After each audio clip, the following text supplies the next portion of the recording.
যে খেলোয়াড়টাকে দলে দরকার ছিল তাকে কিন্তু তোমরা কেউ নাওনি, আর যাকে দলে দরকার ছিল না তাকে তোমরা ইংল্যান্ডে নিয়ে গেছো। এটা টিম সিলেকশন হয়েছে না একটা ইয়ার্কি হয়েছে? কারণ টিমে দরকার ছিল রিঙ্কু সিংয়ের, আর তোমরা তার জায়গায় নিয়ে গেছো ওয়াশিংটন সুন্দরকে, সূর্যাংশ শেরগেকে। কটা ম্যাচ খেলেছে সূর্যাংশ শেরগে?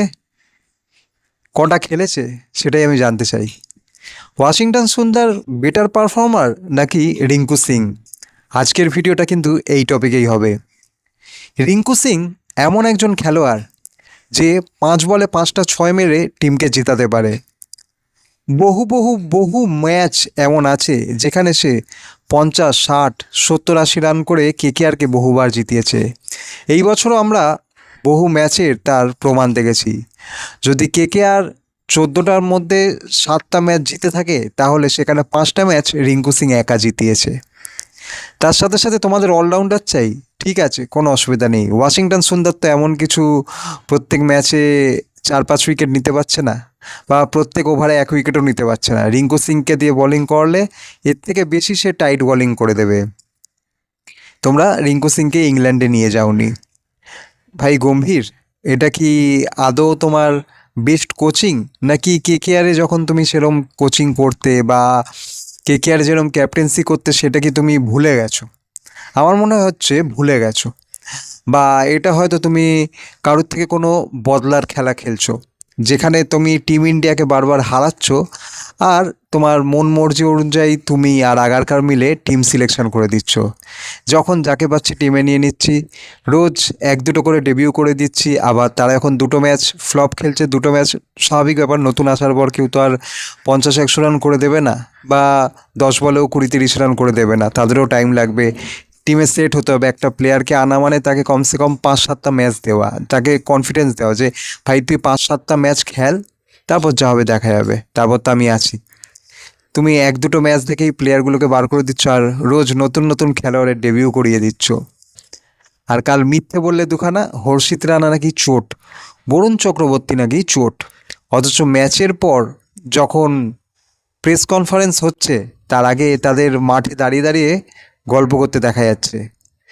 এটা কি তোমার আদৌ কোচিং হচ্ছে? আমার মনে হচ্ছে সবার আগে গম্ভীরকেই এই টিমের কোচিং থেকে বাদ দেওয়া উচিত, তারপর টিমের পারফরমেন্স অনেকটা শুধরাবে। দেখো বন্ধুরা, রিঙ্কু সিংকে কিন্তু নেওয়া উচিত ছিল। এই সিরিজটা হতে পারতো রিঙ্কু সিংয়ের জন্য একটা দারুণ comeback series.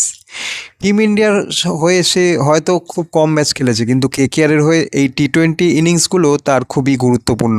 কোনোটায় 70 run, কোনোটায় 80 run, কোনোটায় 50-60 run, আবার বল হাতে ডট বল করে টিমকে অনেকগুলো ম্যাচ জেতানো। এই প্লেয়ারটাকে যদি ইংল্যান্ডে নিয়ে যেত তাহলে কিন্তু আজ এই রেজাল্টটা 3-0 নিজের হয়ে থাকতো না। আজ নিজেরা 3-এ থাকতো, ইংল্যান্ড 0-এ থাকতো। কিন্তু গম্ভীর আর আগারকারের ভুলে এই আজ ইন্ডিয়া হারতে বসেছে। সিরিজ তো হেরেই গেছে, আর লাস্ট ম্যাচ যদি ইংল্যান্ড জিতে যায় তাহলে গোহারা হারবে। একদিকে আয়ারল্যান্ডের বাচ্চারা আমাদের গোহারা হারিয়েছে, একদিকে ইংল্যান্ড গোহারা হারাচ্ছে। আর তারপর তো ওয়ানডে সিরিজ রয়েছে, এমনকি ওয়ানডে সিরিজের টিমেও কিন্তু রিঙ্কু সিংকে নেওয়া হয়নি। রিঙ্কু সিংয়ের ওপর এরম অত্যাচার, এরকম অবিচার কেন চলছে আমার কিন্তু ধারণার বাইরে। প্লেয়ারটা খুব ভালো, প্লেয়ারের মানে কোনো রকম কোনো নেগেটিভিটি নেই। যেখানে তুমি যখন ব্যাট করবে সে তখন সেখানে খেলে দেবে। শিবম দুবে, যাকে কিনা স্পিন ক্রাশার বলা হয়, যাকে কিনা বলা হয় সে একটা বড় বিগ হিটার, কিন্তু তার পারফরমেন্স দেখতে পেলে তো কাল তোমরা, আর গত আয়ারল্যান্ড সিরিজ থেকে দেখেই আসছো। নাবজে একটা কি দুটো হার্ডলি 6 মারছে, তারপর টুকটুক টুকটুক টুকটুক করে খেলে আউট হয়ে যাচ্ছে। মানে 20 বলে 20 রান, 30 বলে 30 রান, 22 বলে 22 রান, তার উপর আর সে উঠতে পারছে না। এই হচ্ছে অবস্থা।